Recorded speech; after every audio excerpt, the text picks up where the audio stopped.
Let me just begin by thanking all of you attendees, all our presenters, and our organizers for this workshop today. I think it's been an excellent workshop, and I really would like to thank them.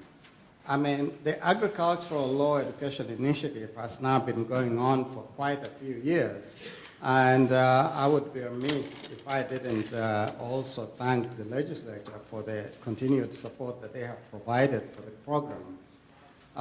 The Agricultural Law Education Initiative team is dedicated, and they continue delivering solutions to the farming community of Maryland, something that I, as a dean, I'm very proud of, and I'm sure you on the trenches do actually see what they do.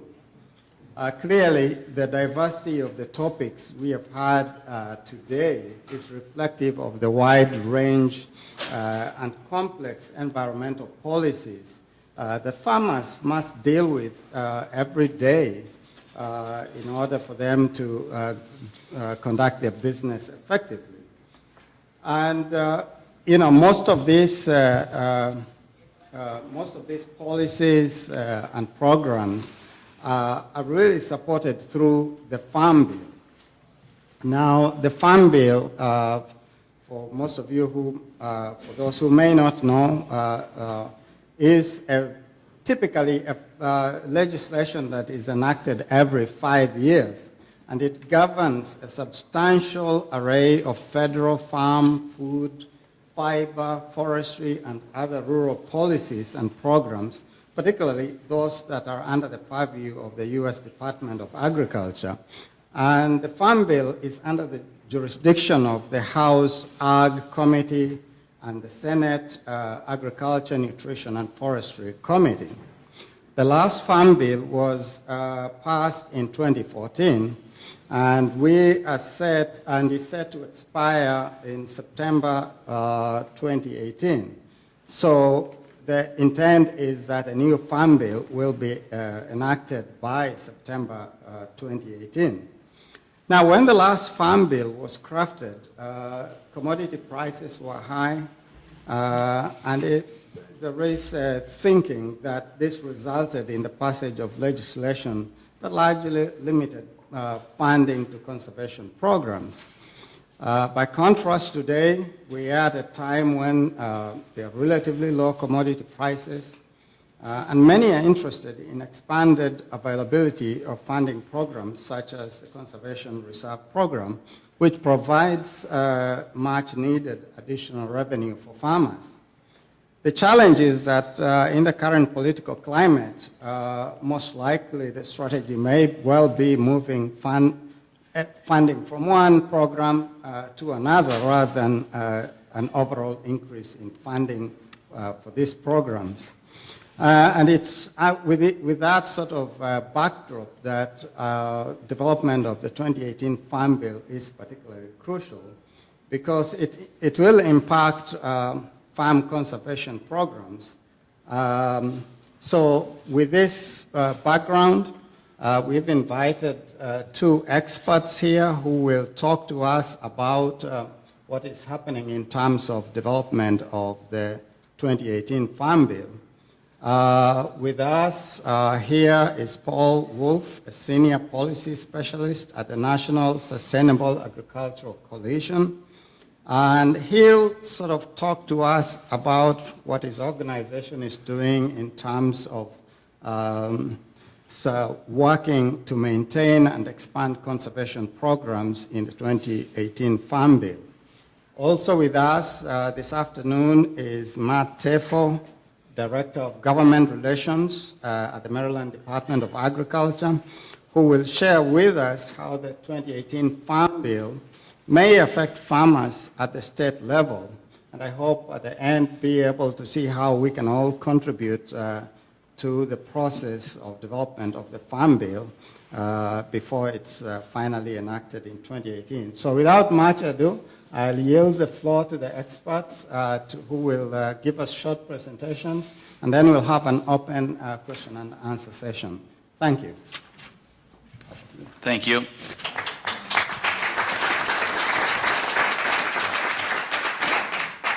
Thank you for inviting me today. I think this is a really, really timely opportunity for us to come talk about what's happening with the 2018 Farm Bill, as we call it. I just spent a couple hours this morning on the phone with some Hill staffers in talking about the details of provisions that we're going to be working on for the next Farm Bill. So this is timely. The Congress is starting to work on this. So I will give a little bit of background on our organization and talk about the status of the Farm Bill, the last Farm Bill, we're expecting to see with this next Farm Bill, and a little bit about what our organization is working on, and then turn it over to Matt to talk about the kind of, I guess, on the ground and state impacts. So my organization, NSAC, is a national organization of over 100 organizations all over the country. We work exclusively on federal agricultural policy across many areas, but conservation is one of our core things that goes back to 1988 when we were formed. So we work nationally. We have members all across the Chesapeake Bay region, including in Maryland, Future Harvest, PASA in Pennsylvania, Virginia Association of Biological Farmers in Virginia. So they all have an interest in what is happening in this area, and it's in our backyard. I just drove in from DC today. So the Farm Bill. Some of this may be a little basic for folks. Some people may know a little bit more. Some people may know a little bit less, but we'll try to keep it quick. The current Farm Bill that was passed in March of 2014 expires next September. That is important because a Farm Bill, unlike many other pieces of legislation passed by Congress, when it expires, and the programs that it authorizes that you might know, like the Conservation Stewardship Program and the Conservation Reserve Program and RCCP, the Regional Conservation Partnership Program, all expire and go away on that date if Congress doesn't act, which is a little bit different than a lot of other programs. And so over the last year, Congress has been holding hearings and hearing from constituents and doing field hearings on the Farm Bill and what people would like to see in it, and in anticipation of that expiration date. One of the ways that we work and many people work is to start introducing legislation that is sort of a marker for what they want to see, and we're starting to see that already. One I would mention is the Prairies Act, which extends something called National Sod Saver, where Sod Saver, which is currently only applicable to a few upper Midwestern states where you lose certain crop insurance benefits if you tear up native sod. And there's already legislation out there to expand that to the entire country. So that's the kind of thing we're starting to see. The Farm Bill in general, I will focus on conservation here, but I think it's important to have in context that rural development, crop insurance, nutrition assistance, ag research, food safety, Farm Bill covers a lot of different topics, and conservation makes up about 6% of that. So 80%, the largest chunk of the Farm Bill, goes to nutrition assistance, to SNAP, essentially. So that leaves only 20% for all of the other things, for commodity programs, for crop insurance, for rural development, for conservation. Although conservation is one of the big four kind of pieces of that Farm Bill at 6%, which amounts to $4.5 to $5 billion a year that's being spent on conservation nationally, or conservation programs. And that encompasses all of the, we call them, voluntary working lands programs, and land retirement or land easement programs like the Conservation Reserve Program. So what did the 2014 Farm Bill, where are we at now, and how does that relate to the situation? I think the introduction mentioned money, and that's always a tight situation. But the last Farm Bill did some good things, but also took some steps back, kind of 2 steps forward, 1 step back. It cut $6 billion from conservation programs in the 2014 Farm Bill. Granted, most of that was from reduction in acreage in the Conservation Reserve Program, That is a program that is essentially 10-year contracts to take land out of production, put it into some sort of habitat or native kind of setting. But it's a 10-year rental payments for farmers, takes it out of production. And that also actually, that program has a continuous conservation easement, which I might talk about a little bit later, which is something we're a big fan of, where you actually pay the farmer over a period of years, but shorter, and actually permanently take the land out of production for marginal and really unsuitable lands. So the CRP program was reduced, but there were also other things. The RCC, Regional Conservation Partnership Program, which took several different programs, including the Chesapeake Bay Initiative, and combined them together into this regional kind of watershed-based program. And that was a good thing, because it really started to change the way we look at some of these conservation programs. And then the big thing to note about the 2014 Farm Bill was that it reattached conservation compliance to crop insurance. Starting in 1996, that connection was severed from crop insurance, and it was attached to something called direct payments. Those were payments that farmers received on their historical plantings, but every year, no matter what they did with the land. That really became politically untenable in the years leading up to the 2014 Farm Bill, mostly because the high price of commodities meant that farmers were doing pretty well, and they were still getting these payments. Very short aside, those payments were really put in place because of World Trade Organization obligations. So the 2014 Farm Bill took away direct payments, which would have removed this conservation compliance requirement, so it was reattached. That was the big debate, the big controversy during that Farm Bill. And just to, conservation compliance, for anybody that might not be aware, is essentially two things. It is having a conservation plan for highly erodible land. So anything that's 7 times T is you're required to have a plan to farm that, and no farming on a wetland, which are pretty basic. Usually farming in a wetland isn't a very good idea anyway. So that's the basic requirement, and then, as I mentioned, sod saver has already been there for those 7 upper Midwestern states. So those were kind of the big things, and I think as we come forward to this Farm Bill and the context for what we're looking at, money is a big part of that. We are advocating for the reauthorization of these conservation programs, working land programs, and all of them. And we're not asking for more money. We're trying to maintain that. I think that is the goal and the consensus among the conservation community, is that we are trying to maintain these programs and look at how they work in improvement. And so I'll go a little bit through about what those options might be, but a little more of that, given the financial context was brought up. What we're looking at the overall Farm Bill is a situation where you have, as everybody probably may know, the dairy community and the cotton community have been very vocal about their desires to have changes made to those programs that affect them to improve that. In the case of cotton, we're talking $1 billion. And where does that come from? It's already been pretty clear that there's not going to be more money coming into the Farm Bill, and so how do we address that? And that is one of the things that we're facing, is that the conservation programs we know are being considered as a source of that funds. 80% of the Farm Bill is nutrition programs. That makes up hundreds of millions of dollars each year. So where does that, that is the big dog, but that also has a huge urban constituency in the House of Representatives that doesn't want to see changes to that. So where do you go next?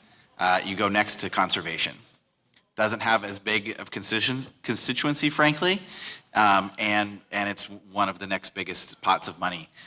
So that is one of our great concerns is that these programs could be attacked and looked at to make changes and to find the money to fund the needs of a few specific programs.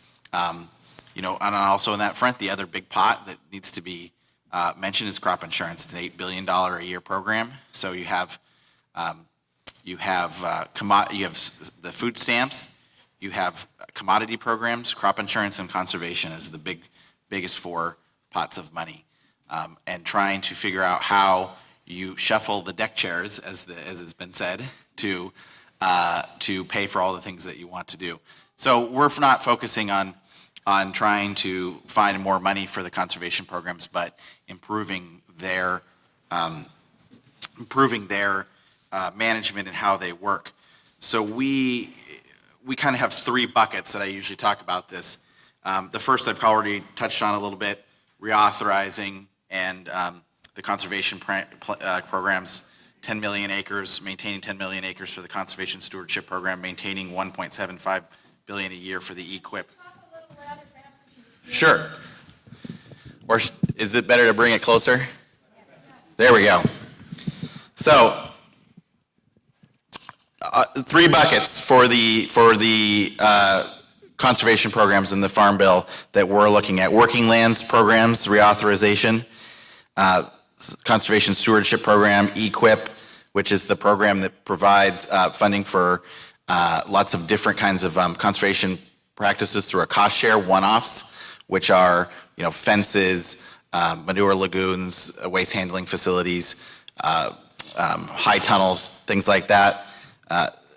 Conservation stewardship program, which is kind of the next level, where farmers have to fulfill a bunch of different enhancements and do multiple conservation practices on their whole farm in order to receive assistance, and then make modifications to those programs once they reauthorize. So as I said, EQIP and CSP, we kind of consider CSP the advanced EQIP or the graduate level class for that, and coordinating that is to help people that have done an EQIP practice to move them into CSP. Increase the CSP payment rate, add management intensive rotational grazing to CSP. Currently, it's not part of the resource conserving crop rotations to have a livestock crop rotation and intensive grazing, so we want to add that. And more assistance to beginning farmers and with those conservation plans I talked about. So that's kind of the basic, we need to reauthorize these, make some tweaks to it. The second part is a little more interesting and exciting, and that's monitoring and evaluation. So we know on a national level through the SEEP survey, which is a national survey of farmers, and it rotates around different areas of the country that looks at conservation outcomes. And we can see overall what's happening with conservation around the country, but we have no current way of evaluating how individual programs work and if they're working, and what are those benefits. So we're seeking to increase the effectiveness and efficiency of conservation programs through measurement, evaluation, and reporting. So this is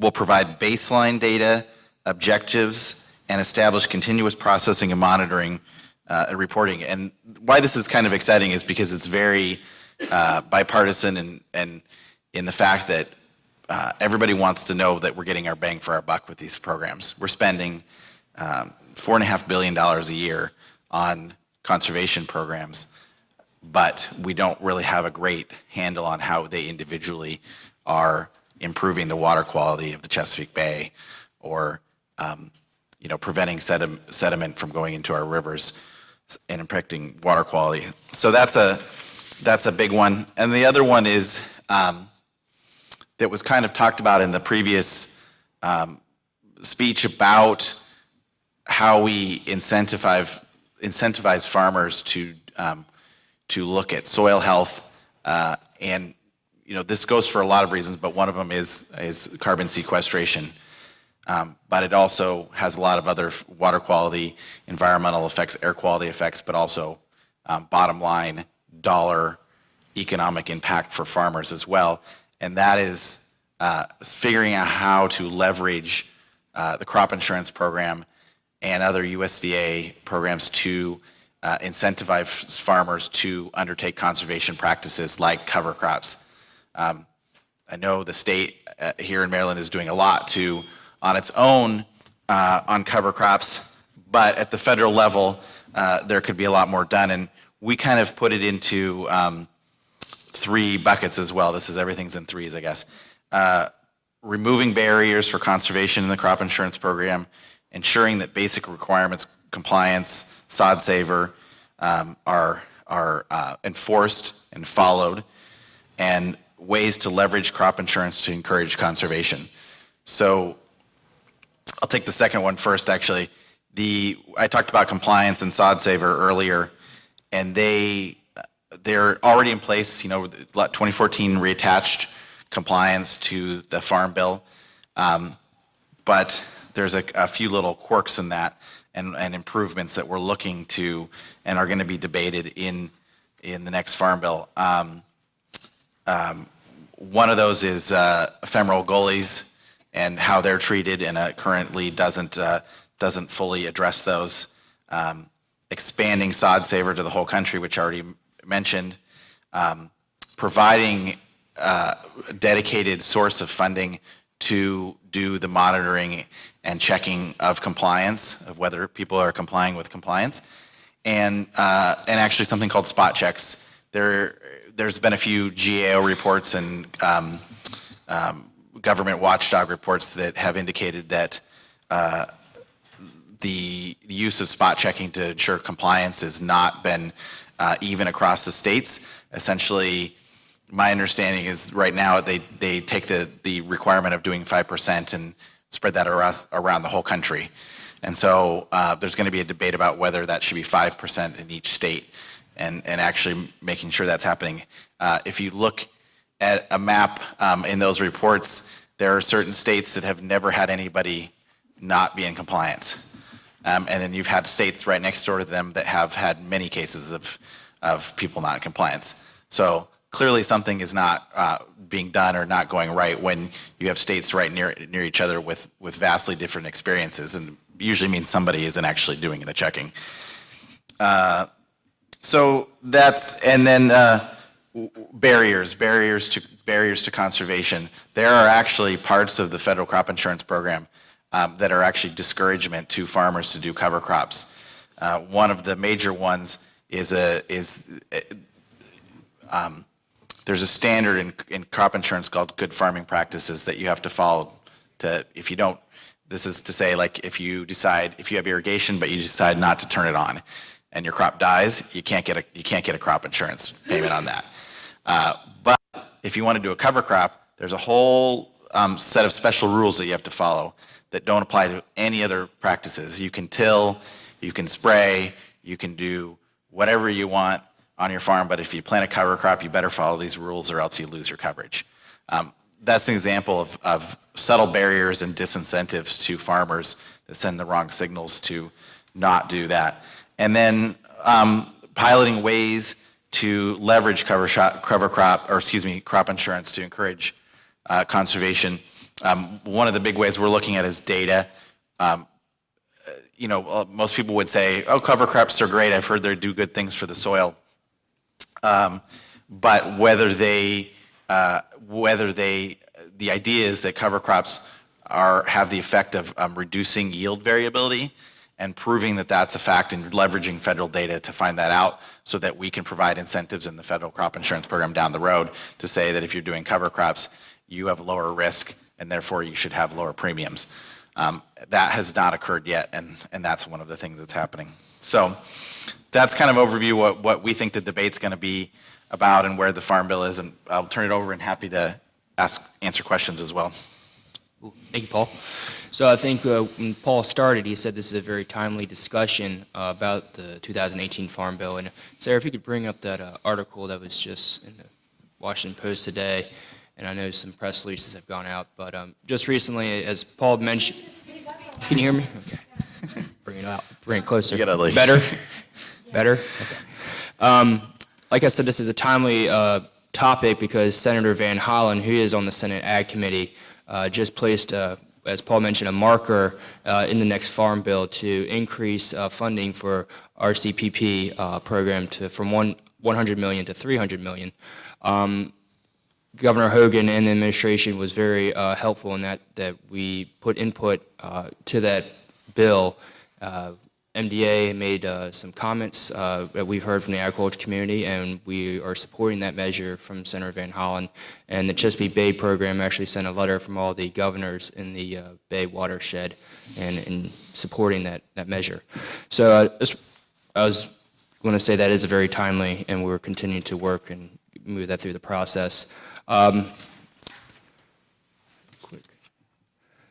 to hear Paul touched on this already a lot about the overview of the 2014 Farm Bill. As you see that there was a large decrease of $16.5 billion in the last Farm Bill.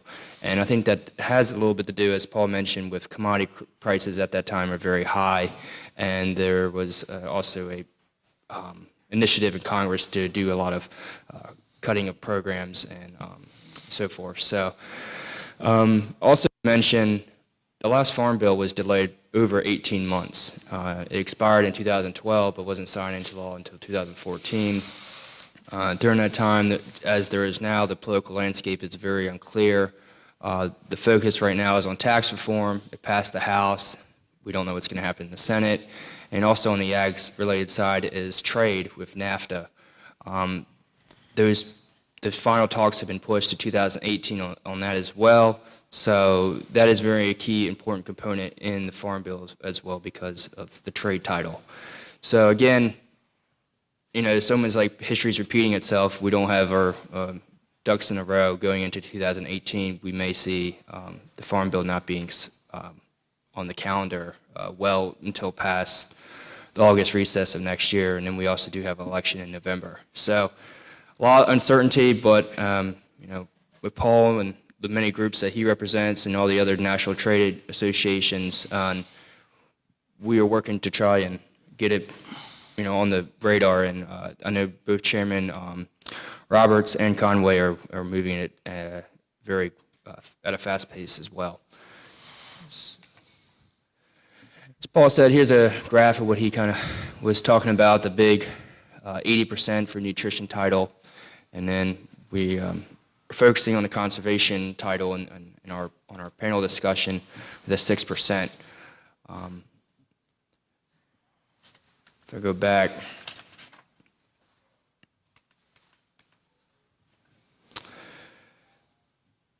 so there at the very bottom of this slide, you see that any additional spending on existing programs or new programs will need to be offset somewhere in the Farm Bill. So it is a money game, and there is a lot of players at stake.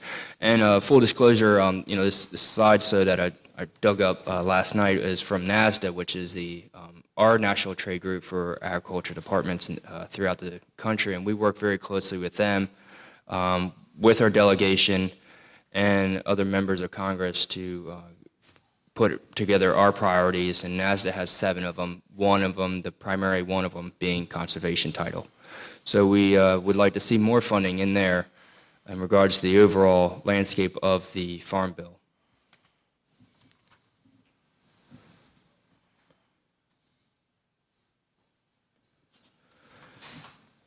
One takeaway here is that, you know, prices are low right now with corn and especially dairy producers suffering. So we have to take that into notion going into 2018. As Paul mentioned, the commodity groups, especially dairy, are looking to reform some of their programs so that their producers and members are actually have a better opportunity and chunk of the pie.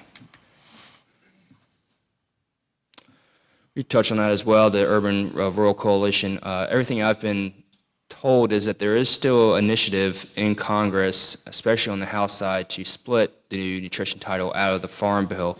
So again, that becomes, as I mentioned earlier, the uncertainty and cloudy landscape of the where the bill is actually going to be through the process next year.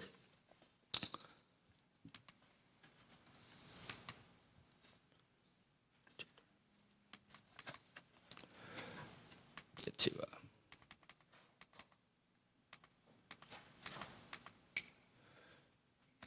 touch real briefly on the conservation title. As you see, it took a hit in 2014 with almost $4 billion below the baseline that it was before. So it's our goal as a department, and I think as administration, to make sure that we're not hit with reductions in regards to the programs that Maryland is utilizing to help with water quality and bay cleanup. A focus of that is EQIP. We utilize it a lot in the state, and we're also with our CPP to try and utilize that as well with other various stakeholders that. I'm sorry. And we'll go to this. Paul already mentioned the 3 of these programs, and I just mentioned with EQIP. As you see, there's always been a steady decline of about 10 to $20 billion per fiscal year in EQIP, and we have the numbers here, measurables in Maryland, to show that EQIP is being used and is helping with water quality in the state, and we continue to make that one of our priorities in the conservation title. So with that, the overview of the conservation title and the timeline, we feel that it's continuing to work with various stakeholders, the trade groups, to try and just push this bill to the finish line before the expiration in September of next year. So I'm going to kind of wrap up here and kind of open it up for questions. Thank you. At this point, we'll open for questions. And are there any out there, or should I start with one? I'll start with one, and then we'll go out there. And the question I have is one of my favorites to ask. It's the king of the world question. So if either of you were named the king of the world, at least regarding the Farm Bill, what would your number one, Paul, you alluded to some priorities for the bill, but do you have a number one thing you'd like to see happen in this Farm Bill that you can point to specifically, either of you? Well, I think the easy one is to see the programs reauthorized. Obviously, the challenge with the Farm Bill is that it expires next September, and was alluded to is the last Farm Bill took 2.5 years to do it, and we had a year delay that actually caused some programs to shut down for a year. So at its base is I want it to happen, but I think that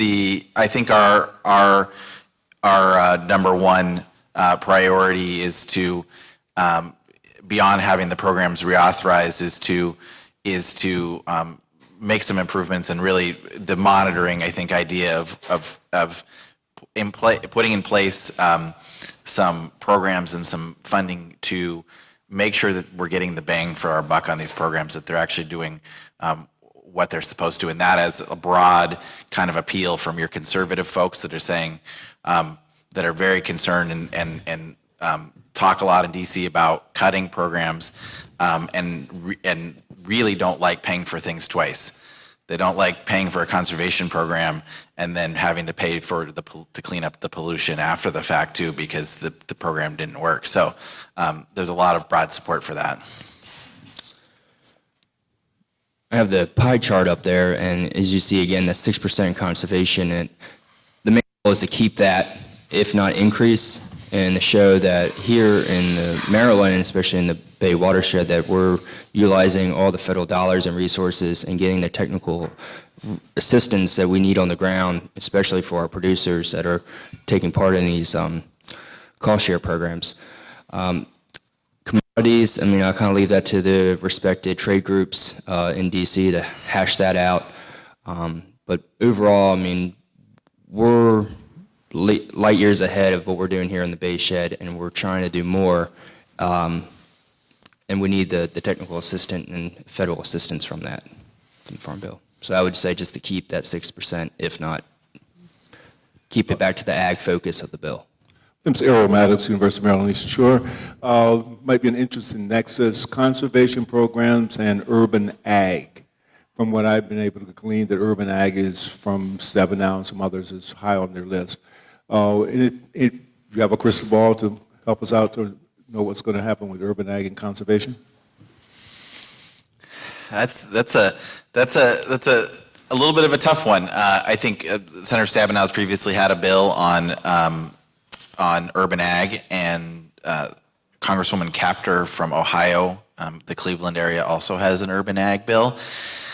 And these are interesting bills from the fact that they cover a broad swath of issues. They're not just conservation. They cover urban farms and urban ag have a lot of unique challenges finding land land that's suitable that you can even use to farm. There's different kinds of risks in urban agriculture versus farming. With the kinds of damages that it can occur and the risks that you have and need to insure against, so it is going to be, urban ag is going to be a bigger part of this debate than I think it ever has before. But I think this is fair to say, is that there is and even within our organization, given the tight funding and USDA's traditional focus and Rural Development's traditional focus on rural areas and the economic vitality of those areas, that is a debate that's going on. But from a conservation point of view, there is a lot of stuff that USDA does related to stormwater and water quality that impacts urban areas. But I think urban agriculture, I don't know enough to give you a lot of detail, but it is going to be part of the debate, and I'm sure these bills cover conservation titles as many other titles, because there really isn't anything as of yet. Most USDA programs are restricted from being used in urban areas, but it's going to be a difficult debate from rural areas saying, if you start adding more communities to that.